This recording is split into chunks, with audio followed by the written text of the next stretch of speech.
Hi, my name's Neil Hemphill, and I'm a jazz drummer in Denver, Colorado. I think I've always been into music. My dad is a jazz guitar player, and my mom also has a great taste in music. I got my first drum set, I think I was 15, and I got very fortunate to study with a guy who's teaching at Berkeley now. His name's Enrique de Almeida. He's kind of like my mentor. I just got super into hip-hop. I just always loved the sound of the drums on these hip-hop tracks that I was listening to, like Freestyle Fellowship, and was a huge one, and Tribe Called Quest, obviously, and Supernatural, just a lot of different hip-hop groups. Had some great drum samples, and I think I always kind of took note of that. And it has to have influenced me at this point.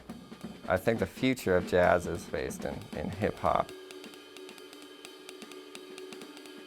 I like to think that when I play, I'm just reflecting who I am, sort of through my instrument. I sort of treat music like relationships with people. It's like the more time and energy that you put into a relationship with somebody, the more fruitful it will become. And I've found that to be very true with music as well. You know, when I neglect music, music doesn't treat me very well either. So.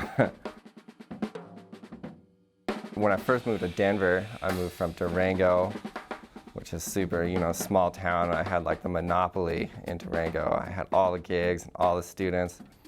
And then I moved to a bigger pool, and I just was poverty-stricken for a while. And so and that was all just, I just moved here in order to try to become a professional musician in Denver. And, I thought if I just stay focused on the music, better things will come. And lo and behold, I'm doing much better than I was.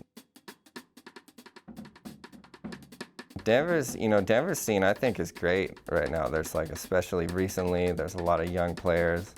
There's some fire in the scene right now. It's there's a handful of young players that are phenomenal. There's sort of some energy I feel brewing in the scene right now. People like Greg Harris is a huge influence of mine. He's kind of one of my mentors here in Denver, and people like Annie Booth is really doing a great job of keeping the music fresh and swinging. And Daryl Gott is a great friend of mine. He has some great tunes, a great vision. Tom Gershwin.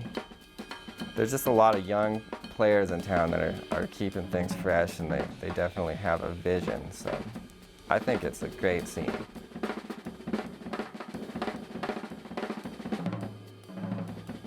People that really love jazz, it's almost like an obsession, And if you can get to that point, you're gonna have a really deep connection to something for the rest of your life. And I think if we can connect some young folks to jazz and kind of connect them to the music in that sort of a deep way, that the more people that we have out there that are like that, I think the better the world will be.